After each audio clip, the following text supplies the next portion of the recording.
bien. Il y a une troisième personne avec nous. Je vais avoir peut-être. C'était Romain Bardet, mais voilà, il va revenir. Il a cassé la chaise là, trop lourd le mec. Écoutez, on est content de vous retrouver aujourd'hui sur ma chaîne YouTube avec mon lieutenant. Fidèle lieutenant. Fidèle lieutenant, poisson pilote, c'est quoi les autres noms? Domestique en anglais. Ouais. J'aime bien ce terme. Moi j'aime pas du tout, je préfère lieutenant parce que domestique C'est rigolo. c'est un peu voilà. Alors on vous retrouve aujourd'hui pour faire le compte rendu de l'étape du tour que nous avons fait donc dimanche dernier. Et aujourd'hui on est le 14 juillet et en fait l'étape du tour qu'on a fait, bah, le Tour de France le faisait. Aujourd'hui. Voilà, les pros le faisaient aujourd'hui, donc on a regardé. Et écoutez comment Ils sont allés un peu plus vite que nous. Ils sont allés plus vite quoi, voilà. Mais pas tant que ça, hein, pas tant que ça, hein. Franchement. Ils sont partis plus tard, voilà. Je me suis dit que ça pouvait être sympa d'enregistrer le compte rendu aujourd'hui. J'espère que vous aimez les cigales parce qu'on va un peu les entendre. En fait, déjà, qu'est-ce qu'une étape du tour? Ou l'étape du tour, puisque ça s'appelle comme ça. L'étape du tour, c'est une épreuve amateur. Donc en one shot, il y a une étape qui est le même parcours qu'une des étapes du Tour de France, de l'année, de la même année. En général, c'est une des plus dures de toutes les étapes, bien souvent la plus dure. Je pense que cette année 2022, c'était la plus dure. Oui. Toutes les étapes du Tour de France, c'était tous les deux, c'était la deuxième fois qu'on le faisait. Ouais. Ça a été annulé les deux dernières années, là, 2020-2021, et moi j'avais fait aussi 2017-2018. Voilà. Et donc ça pour vous dire que je remettrai bien sûr le lien directement vers la FAQ qu'on avait fait pour pour ma première étape du tour où j'avais quand même bien souffert, hein. Faut le dire. Après il faut aussi être honnête, les étapes du tour c'est vraiment pas pour les personnes qui débutent à vélo. Il faut vraiment avoir de la caisse. Il faut déjà avoir l'habitude de faire des grands cols, donc des notamment cols, hors catégorie.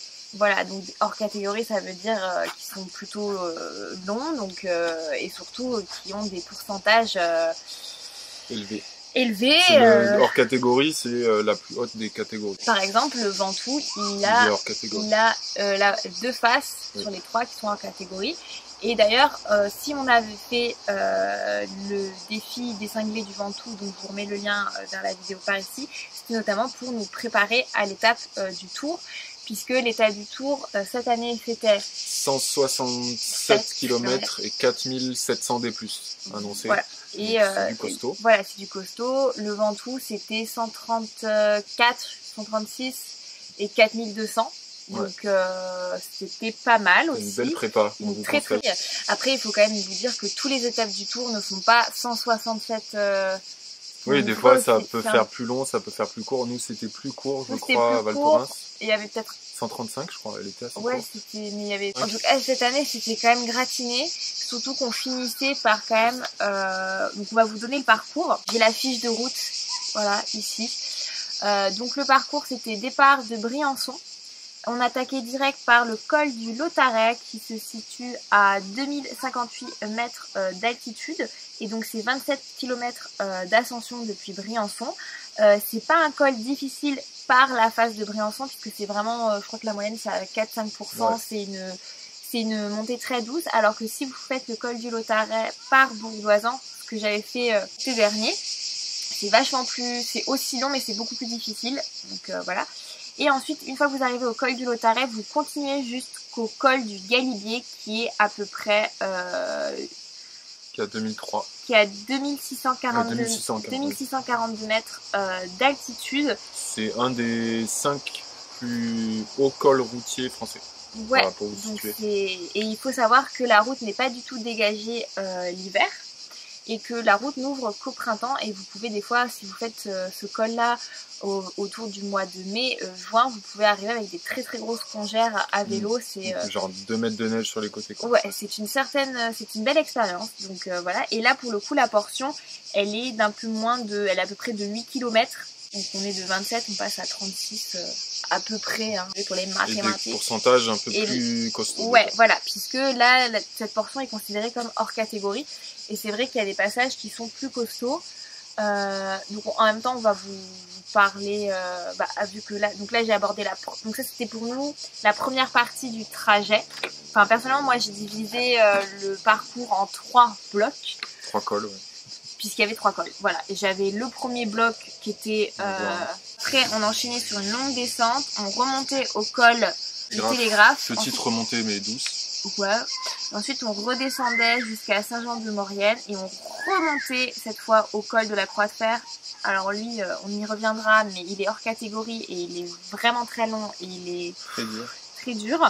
Et ensuite on redescendait, il y avait pas mal de plats et ensuite on attaquait l'Alpe d'Huez. Le mythe. Le mythe, il est plutôt court, mais il est hardcore. Donc voilà à peu près, on vous donne tout ça. Alors d'abord, on va répondre à quelques questions qu'on a reçues sur Instagram, notamment sur tout ce qui est organisation, les dossards, logistique, parce que comme vous l'avez compris, c'est un aller simple, ce n'est pas une boucle. Donc autant vous dire que ça demande effectivement c'est un casse-tête niveau logistique, et là encore pire. Franchement moi à chaque fois je mets ASO, quand vous prenez les dossards, vraiment dès le début vous pouvez avoir des navettes qui vous emmènent au départ ou qui vous ramènent au départ si vous êtes logé à l'arrivée. Enfin voilà, il y a des moyens, sauf qu'il y a très peu de place, très peu. Parce que il y a 15 000 inscrits, 16 000 inscrits. À l'étape du Tour, c'est juste monstrueux. Je pense que c'est une des plus grosses cyclos au monde. C'est un peu relou. Donc en fait nous notre stratégie c'est plutôt de nous mettre proche de l'arrivée. En se disant on trouvera toujours un moyen d'aller au départ. Comme on peut. Ou on fait un peu comme on peut, on va dire. On essaie toujours de voir, par exemple avec un ami, si on peut pas prendre notre voiture pour aller au départ et qu'on garde sa voiture à l'arrivée. Enfin voilà, il y a toujours on va dire des... Faut savoir que tout le monde est dans le même cas. Tout le monde est dans la même mer de toute manière, donc tout le monde cherche des plans. Et pour le coup, tout le monde se donne un coup de main. Voilà, ça c'est vraiment cool. Le samedi, vous pouvez venir retirer vos dossards le vendredi et le samedi. C'est pareil, c'est un enfer pour aller retirer son dossard parce qu'il faut imaginer que les gens, ils sont obligés d'y aller en voiture parce qu'ils sont logés 16 000 personnes dans une région. Qui est une région en plus montagneuse et du coup il y a très peu de routes. Et ouais, c'est un enfer, voilà. Et cette année c'était particulièrement le cas puisque le point d'arrivée et pour retourner au point de départ par le chemin, la route la plus courte, c'était 70 km et notamment le Lotaré dans l'autre sens. Donc ça veut dire que voilà. Et moi-même j'avais considéré le faire si on n'avait pas trouvé d'autres solutions. Ouais, sachant que comme je vous disais, la face la plus dure c'est la face de Bourg-d'Oisans, donc le côté arrivé pour retourner vers Briançon. Donc c'est pas, on va dire, le côté le plus facile à se taper, sachant que vous avez déjà fait 167 km. Après c'est pas, voilà, là c'était assez particulier. Oui. D'habitude, moi pour avoir fait 3 étapes du Tour, on est plutôt en général à autour de 30-40 bornes à faire en plus. Bien souvent c'est des étapes arrivées au sommet, donc on a la redescente du col avant de faire un peu de vallée. En général voilà, ça reste jouable. Là cette année c'était exceptionnel et franchement on a vu des galériens partout. On fait un gros big up à Marie si tu passes par là, qui nous a donné un gros coup de main. Puisque nous, la solution qu'on a trouvée, puisque nous on était plutôt près de l'arrivée, mais pas non plus juste à côté, était de se faire déposer, puisqu'il faut aussi considérer que le jour même vous avez les routes qui ferment. Ouais, assez tôt. Assez tôt, donc en plus vous devez arriver avant la fermeture des routes, ce qui donne un réveil le jour J à 4 h du matin. Sachant qu'on avait le départ que à 7h50. Et les navettes, pour revenir sur les navettes, elles partaient hyper tôt, genre à 3h30. Et en fonction de votre heure de départ du SAS, c'est débile quoi. Il y a des gens qui sont partis à 9h donc. Oui, ils ont patienté. On vous explique pas quoi. Ouais, donc c'est pour vous dire qu'il faut vraiment. C'est vraiment une organisation. Il faut vraiment penser à la logistique. Ça n'enlève rien en fait à la beauté de la course, ça c'est sûr. Mais par contre, voilà, il faut vraiment y penser et il faut vraiment être très patient le jour J pour aller retirer le dossard. Après, le retrait du dossard, le village, tout ça, c'est super cool, mais c'est vraiment en fait le fait de devoir faire de la route avec sa voiture. Voilà, c'est pas super écolo et en plus, tu passes vraiment beaucoup de temps dans la voiture pour rien. Et moi, je pense que ma suggestion quand même, c'est d'avoir deux endroits de retrait. Que les gens sont soit au départ, soit à l'arrivée en fait en termes de logement, et ils pourraient quand même faire un retrait des dossards à l'arrivée et un retrait des dossards que tu choisis, puisqu'il y a plein d'organisations, je pense notamment en trail, où tu peux choisir ta ville de retrait. C'était le cas sur l'UTMB où tu peux choisir Courmayeur ou Chamonix.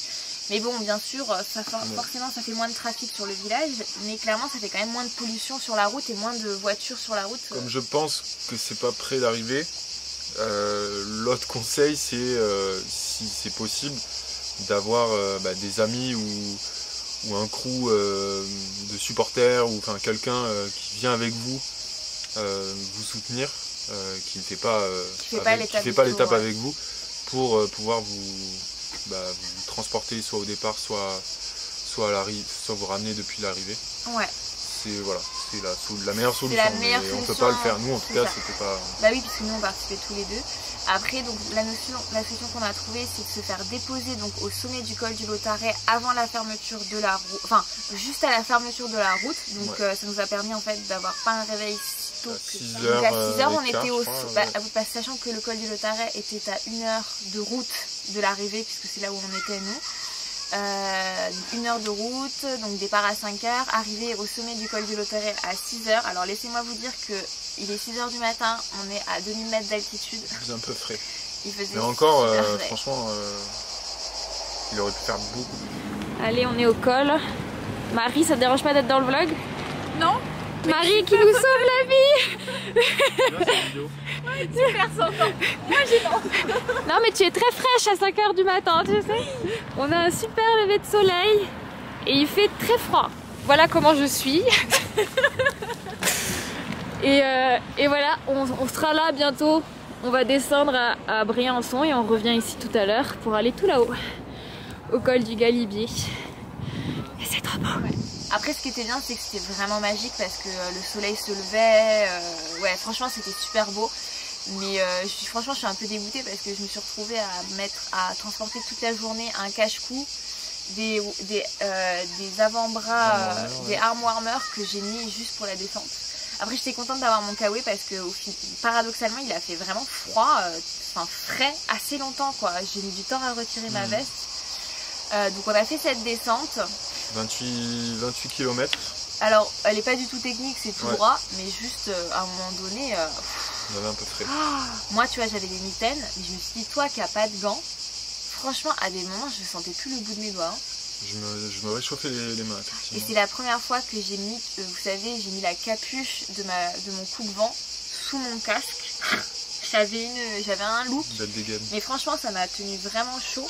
Et on est arrivé à Briançon plutôt large en fait, puisqu'on a pu marais, boulangerie, pipi, buisson. Et ensuite on a pu intégrer nos sas juste avant la fermeture. Et ça c'est pareil les amis, il faut vraiment aussi regarder l'organisation, puisque comme on vous dit, on est plus de 16 000. Donc là il y a 16 000 inscrits, je pense, il y a 14 ou 15 000 partants vraiment. Il y a donc plus de 15 sas. C'est assez énorme et les départs se font pendant, je crois, pendant 1h30. Il y a des départs toutes les 2 minutes, même je crois. 2 heures. Ils sont partis à 7h les premiers et il y avait jusqu'à 9h. Ouais. Vous devez intégrer votre sas avant la fermeture de celui-ci parce qu'en fait les premiers sas partent et en fait ils font remonter tout doucement les sas. Donc en fait il faut vraiment si votre sas commence à remonter, vous l'avez raté, vous ne pouvez pas rattraper ce sas.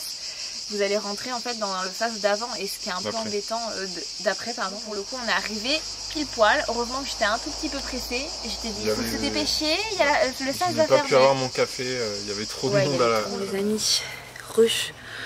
On était au col du Lautaret, on a fait la descente et là on est à Briançon. Je vous mettrai des petites images en même temps. Mathieu il a filmé, moi je pouvais pas, j'avais trop froid. Je crois que vous imaginez même pas le froid qu'il faisait. Mes doigts ils sont encore tout enflés. Donc là on a trouvé une boulangerie juste avant d'aller dans notre sas. Il y a une queue de malade, mais écoutez, on a un peu le temps. Donc là je vais mettre mon dossard et regardez, je viens de remarquer que que mes poches avaient déjà les petits trous pour mettre mon dossard. Ça va être donc nickel pour pas l'abîmer. Et je vais le mettre juste là, ça avec les petites lunettes. Et voilà. Ça y est, on est dans le sas. Le pipi, check. Le caca. Ça remonte. Au Galibier. Et on est bon. Regardez. Quelle de femmes autour de moi. C'est génial. Après, il faut le dire quand même, l'ambiance avant le départ, elle est super cool.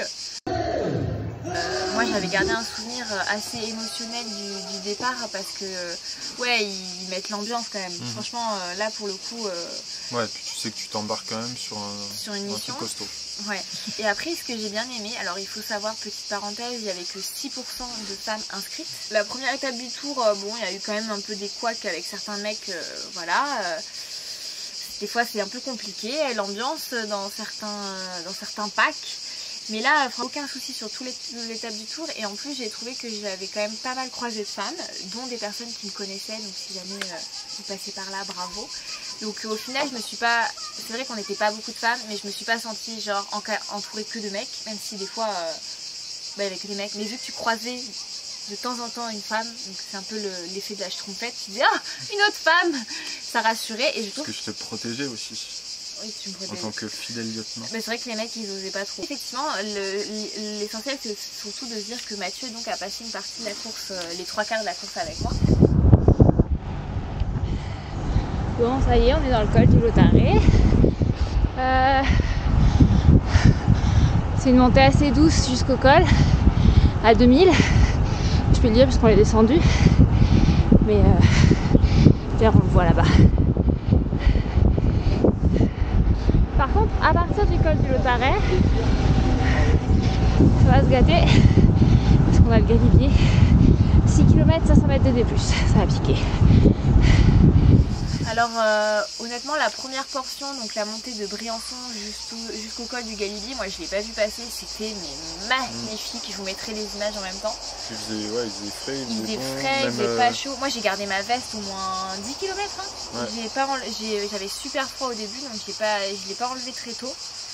Et c'était vraiment super beau. La portion Lautaret-Galibier, c'est magique. Ah ouais, et moi je l'avais pas fait quand j'étais venue à Bordeaux-Oison l'été dernier. Et je suis très contente de ne pas l'avoir fait, de ne pas m'être spoilée. Parce que cette portion-là, elle est magnifique. Et il faut aussi dire qu'il y avait plein de personnes qui sont venues encourager. Surtout au col du Lautaret, il y avait une super ambiance alors qu'on était, il était 8h30, 9h. Ouais. Il faisait super froid, on voyait qu'ils étaient tous en doudoune. On va là-haut. Col du Lautaret là-bas au virage. Là ça va un peu plus piquer.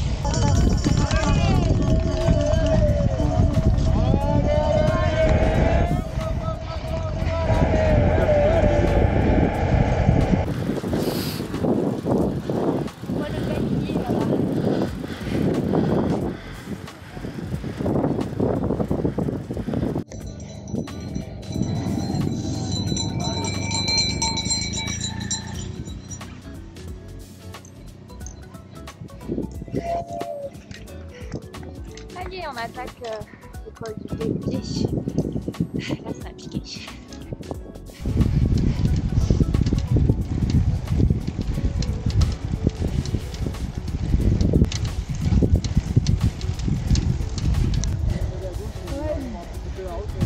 Mais t'as bien fait de tomber parce que quand tu les écoutes, c'est pour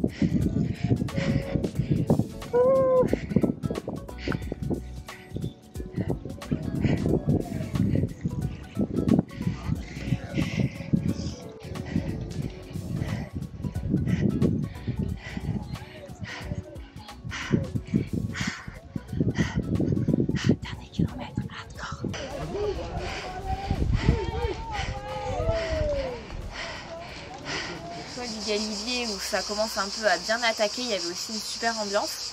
On s'est pas trop attardé au sommet, on a passé la photo avec le panneau et tout. Il y avait un peu beaucoup de monde qui faisait la queue pour la photo. Et on s'est dit bon c'est pas grave, donc j'ai mis ma veste et on a attaqué la descente qui était... la première partie était un peu technique. Il y a quelques lacets. Ouais. D'ailleurs le Galibier dans l'autre sens c'est du coriace. Hein. Ouais, donc Galibier depuis Valoir. Depuis Valoir, ça fait Télégraphe, puis Galibier. Là, il y en a pour un petit moment. Et c'est d'ailleurs ce que les Koa ont fait hier. Mercredi, ouais. Hier,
Et après donc on est arrivé à Valloire où c'était le premier vrai ravito. Alors on va faire tout de suite la mise au point. La mise au point ravito les amis. Non. C'est non. Non, on ne valide pas. Franchement, j'ai jamais vu des ravitaux aussi pitoyables sur une épreuve où on va passer plus de 8 heures sur la selle pour la moyenne des gens. Je dirais pas pitoyable, je dirais qu'il manquait des 2-3 choses qui nous semblent essentielles. Non mais qui sont clés. Oui, voilà. Il faut le dire, en fait, quand tu fais des courses aussi longues, il y a certains produits qui ne devraient pas être négligés, qui devraient être obligatoires sur ces ravitaux là. D'abord le premier souci, moi qui suis écolo, je me dis oh ok c'est top, mais en fait c'est trop mal organisé. Donc ils ont supprimé les gobelets. Alors on se dit ouais bah c'est super, ça fait vachement moins de gobelets en moins. Sauf qu'en fait ils attendaient de nous qu'on utilise nos bidons pour mettre de l'eau dedans. Sauf qu'en fait dans vos bidons vous avez soit, moi personnellement il y avait un bidon que déjà je pouvais pas utiliser parce que j'avais mis de l'orangina dedans, donc pour le coup je pouvais pas. Donc je me suis retrouvée à devoir vider mon bidon d'eau, demander un peu de Perrier dedans, boire le Perrier mais pas complètement, donc revider mon Perrier, demander de l'eau, vider mon eau. Et le problème c'est qu'aussi il n'y avait donc aucun soda, donc pas de coca. Sur ce premier ravito là je crois qu'il n'y avait même pas de Perrier, il n'y avait pas d'eau pétillante. Honnêtement le fait qu'il n'y ait pas de soda sur une course cycliste c'est vraiment bizarre. Enfin sur tous les trails il y a toujours du soda, sur tous les il y a tout le temps du soda partout, je ne comprends pas en fait. Et c'est des boissons qui sont tellement, et surtout le coca franchement pour la digestion c'est voilà, donc ça m'a déjà vraiment surprise. Et surtout qu'ils proposaient à la place du sirop les amis, du sirop, grenadine et pêche et des fois t'avais du citron et c'est pas possible en fait. Le fait ça donne du goût mais il n'y a pas de sucre, il n'y a pas de calories, c'est pas possible quoi. Ça a permis de limiter un peu la casse mais non, nous ça nous a pas comblé. J'ai même pas vu s'il y avait des boissons énergétiques, tu vois. Si, il y avait par contre des boissons énergétiques. Mais quelle marque? Alors ça par contre Isostar non, c'est pas Isostar. En fait, et pareil, on s'est demandé, c'est bizarre, il y avait des... Alors je suis pas contre les marques un peu inconnues de nutrition, mais là c'était vraiment des marques avec des compositions j'ai regardé là, il y avait une barre marquée vegan et tout. J'ai jamais vu une liste d'ingrédients aussi longue pour des barres de céréales quoi. Alors qu'ils ont plein de partenariats et SO, je comprends pas en fait comment c'est possible de proposer ça. Il y avait, mais pareil, c'était des... Alors vous aviez des abricots séchés, excusez-moi mais bon, on veut des trucs un peu frais quoi. Et là, il y avait que des bananes. En termes de variété de fruits, tu t'attends toujours à avoir 2 fruits différents, genre des oranges, des bananes, des pêches, des bananes, de la pastèque, des bananes, je sais pas. Et il n'y avait pas de chocolat, il y avait du pain, mais c'était le pain... ouais, c'était pas fifou. Il était pas si mal, mais ouais, il n'y avait pas de fromage, pas de chocolat. Pas de chocolat, il n'y avait pas de gâteau, il n'y avait pas de mais cake. Si on vous en parle, c'est parce qu'il y a 2 ans, enfin il y a 2 ans. Oui, on n'a pas eu ça. Voilà, c'était quand même bien mieux fourni. Et même moi, mes souvenirs de toutes mes autres étapes du tour, il y avait tout ce qu'il fallait en termes de soda et du fromage. Enfin, voilà, moi je m'en étais jamais plaint en tout cas. Moi c'est vraiment la première fois que je me plains de ravito en fait. Et le problème c'est que quand en fait tu comptes dessus, tu comptes dessus, tout le monde compte dessus, hein. On n'est pas juste là pour remplir notre bouteille d'eau, hein. On est vraiment en train de faire un effort très très long. Et pour moi je trouve que clairement, je vais être un peu forte tu vois, mais je trouve que ASO a mis en danger des gens. Parce que clairement, non, parce que tu comptais, je veux dire, nous on allait acheter à bouffer, à boire quand même dans des bars pour compenser. Enfin, moi je trouve que c'est honteux quoi. Ça veut dire que c'était au ravito d'après. Et je pense que ça met en danger les gens de pas donner les ravitaux, suffisamment de ravitaux. En plus, apparemment, les salles encore d'après, ils ont encore manqué plus d'eau. Pareil, il y avait des problèmes. En fait, tu voulais te rafraîchir juste le visage. Il y avait très peu de fontaines sur tous les ravitaux où ils étaient super mal placés. Donc tu devais les chercher, c'était un enfer. Donc tu t'arroses avec de la vitelle, super niveau écolo. Et puis franchement, ok, enlève les gobelets, mais demande aux gars d'avoir des gobelets pliables. Purée, on en a tous pour le trail, c'est tout petit, ça prend pas de place, ça rentre dans la pochette à déchets qu'ils ont donné. Ils veulent pas qu'on jette les déchets, bah juste expliquer aux gens qu'il n'y aura pas du tout de gobelets et dites aux gens prenez des gobelets réutilisables, comme en trail, c'est tout. Franchement, moi j'ai halluciné et ça m'a tout de suite mis en colère parce qu'en fait, je me suis tout de suite dit ça pue du cul ça parce que je vais pas avoir tous mes ravitaux. Enfin bref, on va passer à pris les devants sur mais moi ça m'a d'après à Saint-Jean-de-Maurienne avant d'attaquer le problème c'est que le mal est fait en fait. Oui, bah après c'est que tu on en fait tu te ravitailles mal quoi. On en a vu plusieurs s'arrêter dans des petites mais tout le monde, arrête, mais tout le monde, il y avait tout le monde qui était en terre. Attends, sur le village qu'on a traversé avant le col de la Croix de Fer, les mecs ils étaient à toutes les terrasses quoi. À toutes les terrasses il y avait des gars, alors que franchement j'ai pas du tout le souvenir que sur l'étape du Tour en 2019 il y avait des gens qui s'arrêtaient dans les boulangeries ou dans les bars quoi. Et là tout le monde allait dans les bars, tout le monde allait s'acheter des trucs quoi. Il y a de l'eau. Je suis aux toilettes, il y a du papier toilette et de l'eau. Là-bas regarde, la dame elle a des sacs poubelles. T'as une méga trace de... Putain! Ah mais c'est un tatouage, tu sais. Ouais, je reste là. Là, en fait, on remontait derrière au col du Télégraphe, qui n'était pas fifou, hein, c'était... dans ce sens-là, c'est tranquille, hein, c'est roulant. Et c'est une toute petite portion. Et après, vous avez une longue descente, pas très technique, plutôt tranquille, avec une vue très jolie. Là, on remonte un petit col, puis on redescend ensuite. On est déjà à quasiment 1600 mètres de D+. Il y aurait juste 3000 quoi. Et ensuite par contre c'est là où on a commencé à constater, donc franchement déjà dans la montée du col du Lautréamont il y avait du vent, mais pas du vent trop gênant, on va dire du vent, bon il y a un peu de vent. Et là franchement c'est là où on a constaté qu'il y avait vraiment du vent. Genre du vent où si j'en étais pas en compétition j'aurais pu te pousser des petits cris en mode ah il y a des rafales tu vois.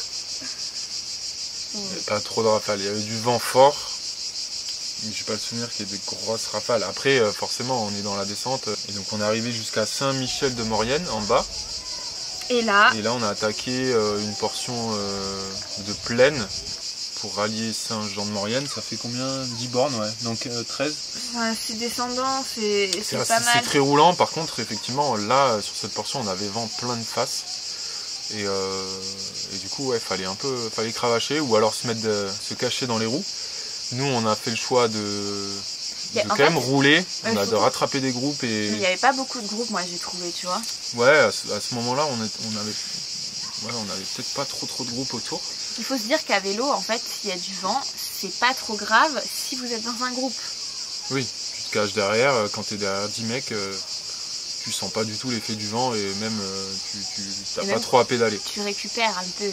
Nous, on a rattrapé un groupe et on trouvait que ça avançait pas trop. Et nous, comme on est quand même plutôt, même si on grimpe bien, on est quand même plutôt pas mal des rouleurs, comme on fait du triathlon et on a l'habitude de rouler tout seul.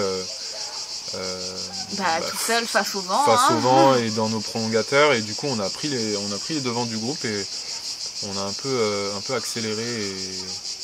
Et ouais, j'étais un peu protégé du vent. Et elle a quand même fait des relais que je me suis dit, mais elle est tarée. Parce qu'il faut savoir que voilà, il y avait du vent de face assez fort. Et je regardais mon compteur et j'étais honnêtement j'étais sur du 300-330 watts. Et quand je la vois là passer, là, me prendre un relais à balle, je me dis mais qu'est-ce qu'elle fait, elle est folle, elle va se cramer et tout. Mais non, en fait franchement à chaque fois... C'était quoi, acte de présence? C'était acte de présence parce que je sentais les mecs derrière qui se cachaient, vraiment, ils se cachaient dans ma roue. C'est pour leur dire, vous aussi, allez-y. Non mais je me suis dit, je vais prendre des relais parce que si je prends pas de relais, personne va prendre de relais et je vais essayer de déclencher le truc. Et franchement, ça a déclenché le truc parce qu'après ils ont pris des relais. Oui, on a eu un ou deux mecs qui ont pris des relais. Ouais. Sinon, ouais, j'ai dû faire les 3/4 devant. Oui, mais j'ai essayé quand même de faire des relais. Mais c'était bien, au moins ça nous a permis de moi, dérouler un peu les jambes après la descente où tu pédales pas et t'as froid parce que franchement... non, ça allait, c'est vrai, je me suis pas rhabillée. Et c'est surtout, c'est important, franchement il n'y a rien de pire que faire une descente de col après l'avoir monté et rattaquer direct dans un col. Oui, après moi je trouve que ça a fait du bien, mais par contre tu vois, même si j'ai pris des relais, j'ai toujours fait attention. Je pense qu'à vélo en fait, je trouve que dès que tu passes une certaine zone, tu sens tout de suite que les cuisses elles travaillent plus qu'elles ne devraient.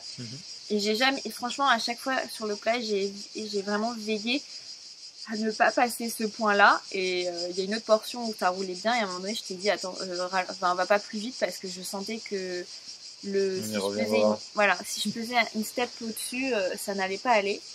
Mais c'est important de ce course cycliste ou de même d'épreuve de se gérer parce que si on allait trop vite comme des bourrins, y a quand même des cols derrière qui piquent. Hein. D'ailleurs justement on arrive donc au ravito de Saint-Jean de Maurienne après donc et là de nouveau rebelote et là pour le coup les bénévoles nous confirment qu'en fait ça va être comme ça tout du long et même eux sont super embêtés parce qu'ils n'ont pas beaucoup de sirop non plus et ils diluent vachement en fait.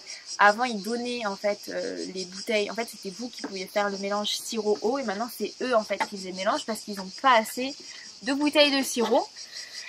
Donc résultat, quand tu pouvais faire 50% de sirop, 50% d'eau pour t'approcher du goût du iced tea avec le sirop de pêche, bah là tu arrives en fait à une eau détox saveur pêche. Voilà. Donc c'était des ravitaux pourraves. Je me souviens m'être empiffrée. Là par contre je crois que on a commencé à avoir des abricots et des pêches. Ouais. Mais globalement au niveau salé c'était naze. Franchement c'était naze. C'est la première fois que je me jette sur mes propres ravitaux à moi. J'ai mangé les petites galettes de patates. Ah oui, il y avait des galettes. C'était pas mal. Ouais, enfin, moi j'ai bien aimé, mais comment tu gères? C'est pas non plus fifou hein, niveau nutrition. Ça a un peu des féculents. Ouais. Mais bon, la solution qu'on a trouvée, c'est que on s'est arrêté au bar. Un bar juste à côté. Ouais. Donc on s'est arrêté pour prendre un coca, un orangina. Ouais. Bien frais, ça a fait du bien. Oui, ça a fait du bien et surtout moi je me suis vachement mouillée parce que sur ce ravito là pour le coup. Il y avait les fontaines à eau donc pour s'arroser qui étaient vraiment dans le ravito et là pour le coup je me suis trempée de partout, les cheveux, tout ça parce qu'on a attaqué. Donc franchement il faut mettre une petite parenthèse par contre qu'il y avait une super ambiance, une super déco à Saint-Jean de Maurienne. On n'a pas dit aussi qu'à Valloire il y avait aussi des super sculptures en foin. Mais j'ai fait aucune image je crois des sculptures, franchement c'est pas t'en as fait. Peut-être une photo. Ouais. C'était très impressionnant. Et là tout de suite on a attaqué le col de la Croix de Fer. Alors juste petite parenthèse sur le panneau de ce truc qui est une arnaque pas possible. Je crois que la moyenne, sur le panneau il y a marqué une moyenne à 5%. Oui mais c'est normal. Parce qu'en fait... il y a une descente dans le col. Donc, ça m'a rappelé les Pyrénées en fait. C'est parce que dans le col il y a une petite descente. Et en fait, elle est longue hein. Enfin elle fait 2 bornes hein. Oui. Le col fait donc 28. forcément ça lisse complètement le dénivelé et le pourcentage donc le col il fait quasiment 30 km hein. T'as l'impression, voilà, t'as l'impression 28 bornes, combien tu dis 5%? 28,7, 5%, 5,3%. 5,3, tu te dis bon bah ok c'est easy. C'est easy, d'ailleurs nous on a l'habitude, enfin Montégoal ou voilà on a l'habitude des cols longs et d'ailleurs bien souvent les cols longs sont pas très durs, ouais, voilà ils sont assez lissés. Ouais. Et donc là par contre la descente de 2 bornes fait que... C'est du n'importe quoi. Fait que ça te casse complètement le pourcentage. Et surtout je trouve qu'en fait c'est un col hyper irrégulier. Parce que des fois t'as des gros pourcentages, puis d'un coup tu sais pas pourquoi ça retombe à 5 et puis boum ça remonte. Moi ça m'a vachement rappelé l'école des Pyrénées où c'est super irrégulier. Mais par contre contrairement aux Pyrénées, les Pyrénées souvent les derniers kilomètres sont faciles. Ah bah là en fait les 5, c'était quoi, on avait encore 5-6 km. Donc En fait, on fait à peu près 20, ouais, les 20-21 premiers kilomètres du col et ensuite on arrive dans un village où les montées, en fait, à un moment donné, dans le village, en fait, Mathilde, à chaque fois qu'on passait devant une boulangerie ou un bar, il me disait tu veux t'arrêter? En fait, j'étais non, il faut qu'on atteigne le ravito, il faut qu'on atteigne le ravito. Franchement, c'était une super mauvaise idée parce qu'il y a ce qu'on vous a dit, les ravitos, ils étaient nazes. Et ensuite, j'étais encore plus dégoûtée quand on arrive à ce ravito là, je me suis dit putain, on aurait dû s'arrêter à une boulangerie. Ouais. Et ça, c'est à Saint-Sorlin d'Arves. Pareil. À 8 bornes du sommet. Ouais, et là, surtout que je me suis dit, franchement, ce col, je suis sûre que les 8 derniers kilomètres, ça va être une boucherie. Bon, ça y est, on est dans le deuxième col de la Croix de Fer, 28 km, 5,7% en moyenne. C'est chaud.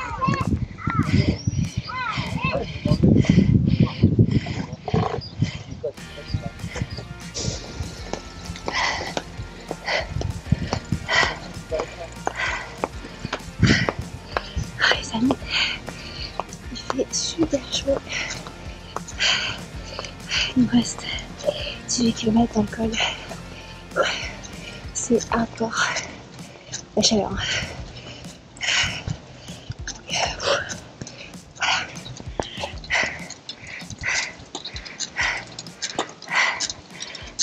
Donc il va falloir bien se ravitailler, on s'est bien ravitaillé, on s'est bien mouillé, enfin on s'est bien ravitaillé, c'est faux.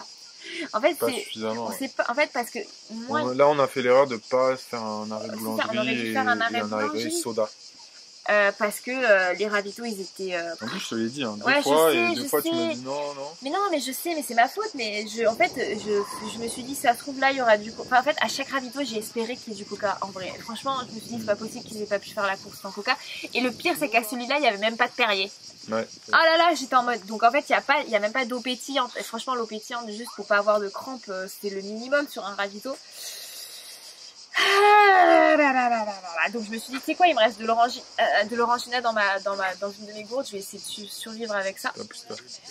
Et on est reparti de ce ravito, j'étais mais dégoûtée, je me suis empiffrée d'abricots, mais c'est pareil, les abricots, je sais pas comment vous expliquer, mais c'est pas des fruits en fait où tu sens tout de suite la glycémie monter quoi.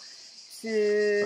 Je trouve que c'est... Alors que les oranges, purée, tu l'as dans la bouche, t'as l'impression que tu vas faire une... Enfin, pas une hypo, mais justement, tu sens direct que t'as du... Ah, c'est du sucre, c'est acide, ça te réveille, quoi.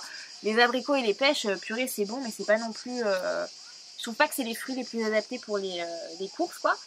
Et les bananes, n'en parlez pas. Moi, j'en mange une et après, c'est bon, quoi.